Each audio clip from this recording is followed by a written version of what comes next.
Hi hello friends, welcome back to our channel. ನಿಮ್ಮ ಜೊತೆ ನನ್ನ ಕತೆ ಒಂದು ಸೂಪರ್ ಸಂಚಿಕೆ ನೋಡ್ಕೊಂಬರೋಣ. ಸಂಚಿಕೆ ಆರಂಭದಲ್ಲಿ ಏನಾಗುತ್ತೆ ಅಂತಂದರೆ, ಇಲ್ಲಿ ನಮ್ಮ ಭೂಮಿ ಅವ್ರ ಅತ್ತೆಗೋಸ್ಕರ ಸೂಪು ಮತ್ತು ಏನಂತಂದರೆ ಅವರು ಕೇಳಿರ್ತಕ್ಕಂಥ ಸೂಪ್ ಆಗಿರ್ಬೋದು ಎಲ್ಲನೂ ಅಪ್ಪುಗೆ ಊಟ ಮತ್ತು ಅವ್ರ ಮಾವನು ಕಳಿಸ್ಕೊಟ್ಟಿರ್ತಾರೆ.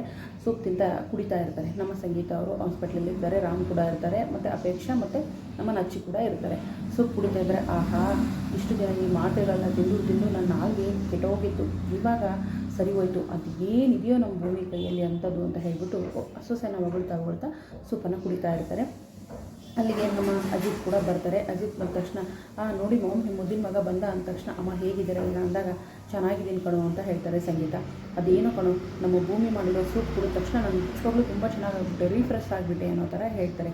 ಆಗ ಅಜಿತ್ ಏನೂ ಮಾತಾಡೋದಿಲ್ಲ. ಇನ್ನು ರಾಮ್ ಇದ್ದವರು ಸಂಗೀತ ನೋಡ್ತಾ ಸಂಗೀತ, ನೀನು ಈ ರೀತಿ ಆದಾಗ ನನಗೆ ಎಷ್ಟು ನೋವಾಗಿತ್ತು ಗೊತ್ತಾ, ಅಮ್ಮನ್ನ ಅಣ್ಣ ತಮ್ಮರನ್ನ ಎಲ್ಲರನ್ನೂ ಬಿಟ್ಟು ನಾನು ನಿನಗೋಸ್ಕರ ಅಂತ ಬಂದೆ, ನೀನೇ ಇಲ್ಲ ಅಂದರೆ ನಾನು ಖಂಡಿತ ಬದುಕಲ್ಲ ಸಂಗೀತ, ಬದುಕಬಾರ್ದು ಅಂತ ಕೂಡ ನಾನು ಅಂದ್ಕೊಂಡಿದ್ದೆ. ಆದರೆ ನಮ್ಮ 3 ಮಕ್ಕಳು ತಂದೆ ತಾಯಿ ಇಲ್ಲ ಅಂದರೆ ಹೇಗಿರ್ತಾರೆ ಅಂತ ಹೇಳ್ಬಿಟ್ಟು ನಾನೇ ಧೈರ್ಯ ತಂದ್ಕೊಂಡೆ. ಆದರೆ ನಿನ್ನ ಬಿಟ್ಟು ಇರೋ ಶಕ್ತಿ ನನಗಿಲ್ಲ ಸಂಗೀತ ಅಂತ ಹೇಳ್ಬಿಟ್ಟು ಗೊಳೋ ಅಂತ ಅಳಕ್ಕೆ ಶುರು ಮಾಡ್ತಾರೆ. ನನಗೊಂದು ಆಸೆ ಇದೆ, ಏನು ಗೊತ್ತಾ ಸಂಗೀತ, ನಿನಗಿಂತ ಮುಂಚೆ ನಾನೇ ಸತ್ತೋಗ್ಬೇಕು ಅಂತ ಹೇಳಿದಾಗ, ರೀ ಏನು ಮಾತಾಡ್ತೀರಾ ನೀವು ಅಂತ ಹೇಳ್ಬಿಟ್ಟು ಸಂಗೀತ ಕೂಡ ಅಳಕ್ಕೆ ಶುರು ಮಾಡ್ತಾಳೆ.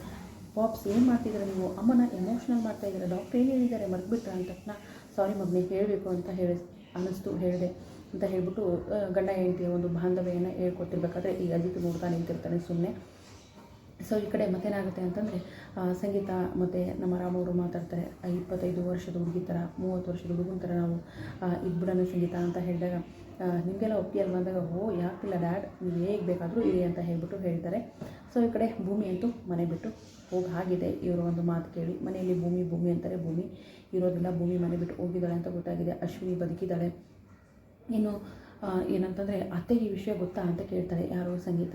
ಅಯ್ಯೋ, ಅತ್ತೆಗೆ ಈ ವಿಷಯ ಗೊತ್ತಿದ್ದರೆ, ಅಜ್ಜಿಗೆ ಏನಾದರೂ ಈ ವಿಷಯ ಗೊತ್ತಿದ್ದರೆ ಯಾವ ಡಾಕ್ಟ್ರು, ಯಾವ ಹಾಸ್ಪಿಟ್ಲು, ನನ್ನ ಸೊಸೆಗೆ ಏನಾಯಿತು ಎತ್ತಾಯಿತು ಅಂತ ಹೇಳ್ಬಿಟ್ಟು ದೊಡ್ಡ ಡ್ರಾಮಾನೇ ಕ್ರಿಯೇಟ್ ಮಾಡಿರೋರು ಅಂತ ಹೇಳ್ಬಿಟ್ಟು ಅವ್ರ ಅಜ್ಜಿ ಥರ ಮಿಮಿಕ್ರಿ ಮಾಡೋಕ್ಕೆ ಶುರು ಮಾಡ್ತಾರೆ ನಮ್ಮ ನಚ್ಚಿಯವರು. ಈಗ ಮೇನ್ ಪಾಯಿಂಟ್ ಏನಂತಂದರೆ, ಸಂಗೀತನಿಗೆ ಹುಷಾರಾಗಿದೆ. ಮನೆಗೆ ಇವತ್ತಿಲ್ಲ ನಾಳೆಗೆ ಮನೆಗೆ ಬರಲೇಬೇಕು. ಮನೆಗೆ ಬಂದಾಗ ಭೂಮಿ ಮನೇಲಿಲ್ಲ ಅಂತಂದರೆ ಅಜಿತ್ ಏನು ಮಾಡ್ತಾರೆ. ಅಜಿತ್ ಆಡಿರೋ ಮಾತಿಂದ ಮನನೊಂದು ಭೂಮಿ ಅಂತೂ ಮನೆ ಬಿಟ್ಟು ಹೊರಡುವಂಥ ಪ್ರಸಂಗ ಬಂದುಬಿಟ್ಟಿದೆ. ಈಗ ಸಂಗೀತ ಮನೆಗೆ ಬಂದಮೇಲೆ ಏನಾಗ್ಬೋದು, ಮತ್ತು ಇನ್ನು ನಮ್ಮ ಶಾರದಮ್ಮನಿಗೂ ಕೂಡ ಭೂಮಿ ಇಲ್ಲ ಅಂದರೆ ಊಟ ನಿದ್ದೆ ಏನೂ ಸೇರೋದಿಲ್ಲ.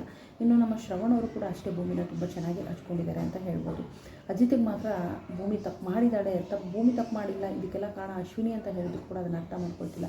ಅಶ್ವಿನಿ ಕೈಗೆ ಇವಳೇ ಕಾಂಟ್ರಾಕ್ಟ್ ಪೇಪರ್ ಕೊಟ್ಟಿರೋದು, ಹಾಗಾಗಿ ಇವಳು ಕೂಡ ಅವಳಷ್ಟೇ ತಪ್ಪು ಮಾಡಿದ್ದಾಳೆ ಅಂತ ಹೇಳ್ತಾರೆ. ಇನ್ನೊಂದು ಕಡೆ ಅಶ್ವಿನಿ ನೋಡಿದ್ರೆ ಸತ್ತಿಲ್ಲ, ಬದುಕಿದ್ದಾಳೆ. ಹಾಗಾದರೆ ಅವಳು ಭೂಮಿಗೆ ಏನಾದರೂ ಅಪಾಯ ಮಾಡ್ತಾಳೆ, ಏನಾಗ್ಬೋದು ಮುಂದಿನ ಸಂಚಿಕೆಯಲ್ಲಿ. ಅಜಿತ್ ಏನಾದರೂ ಭೂಮಿನ ಹುಡ್ಕೊಂಡು ಹೋಗ್ತಾರಾ, ಭೂಮಿನ ಹುಡ್ಕೊಂಡು ಹೋಗಿ ಕರ್ಕೊಂಡು ಬರ್ತಾರಾ, ತಾಯಿಗೋಸ್ಕರ ಮತ್ತೆ ಒಂದಾಗ್ತಾರಾ, ಎಲ್ಲವನ್ನೂ ಮುಂದಿನ ಸಂಚಿಕೆಯಲ್ಲಿ ಕಾದು ನೋಡೋಣ. ವಿಡಿಯೋಗೆ ಒಂದು ಲೈಕ್ ಮಾಡಿ, ಚಾನಲ್ ಸಬ್ಸ್ಕ್ರೈಬ್ ಮಾಡಿಕೊಂಡು ಸಪೋರ್ಟ್ ಮಾಡಿ. Thank you so much.